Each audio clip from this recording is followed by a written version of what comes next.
Hi guys, welcome to my channel and another plant vlog series or episode, and this is for my Philodendron Variegata or Philodendron Burle Marx variegated. So this is what she looks like, and this is really the worst out of the ones that I do have, and I think it's because she is the most variegated one due to transit from being an import plant. She is another plant that I have from that same batch. It just, they just kept on dying. They just kept on dying, and each leaf is very, very highly variegated like this. The other leaf was like you barely saw any green. So when it's something like that, and this, it just it doesn't feel very hard, and the reason for that is a Burle Marx is not really that hard. It doesn't harden very much versus other philodendrons. So just be careful.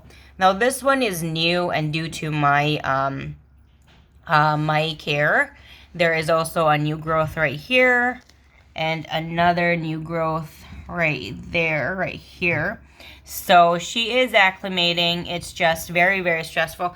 I do not really recommend importing if you are in a faint of heart, because there's a very, very, very high chance that they could actually just perish versus acclimate well.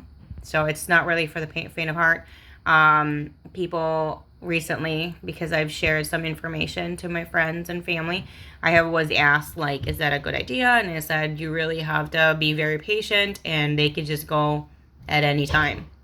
It's very, very different. And the reason for that is they come and got, they were raised and only knew a very different environment, which is incredibly sunny, hot, and humid. And that is not my environment. I live in Indiana, USA, which is in the northwestern hemisphere and in the North Continent, or in the North American continent, and it can get very dry in my area. We have more darker, cloudier days in the whole year versus the sunnier days, and my house is centralized, so we do have a built-in humidifier. But if the air isn't constantly on and the heat isn't constantly on, guess what? The humidifier isn't also putting out extra humidity.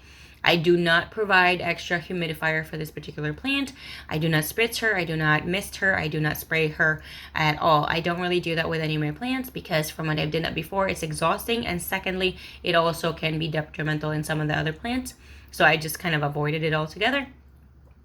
Another thing is that there's this kind of question or myth that if you use fertilizer, it can actually make the plant or the leaves greener. I don't really believe that, because I have fertilized my plants for years. Ever since I started gardening, indoor gardening, outdoor gardening, I always fertilize my plants, and that has nothing to do with that. It's more, I believe, more exposure to the right kind of light. She sits in front of an east-facing window. She gets watered or checked to be watered every 3 to 4 days. She gets dry very, very quickly. What I've noticed is that if there is more variegation than not, especially the lighter variegations, what will happen is they are more thirstier and more hungry when it comes to light. So they prefer more light, but you have to have the right intensity.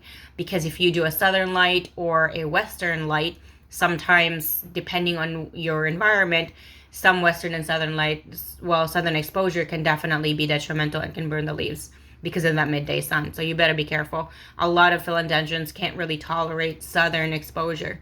It doesn't matter if it's 5 feet away. So just be aware of that. With this one, east-facing window, like I said, and I do supplement with plant light, like I said.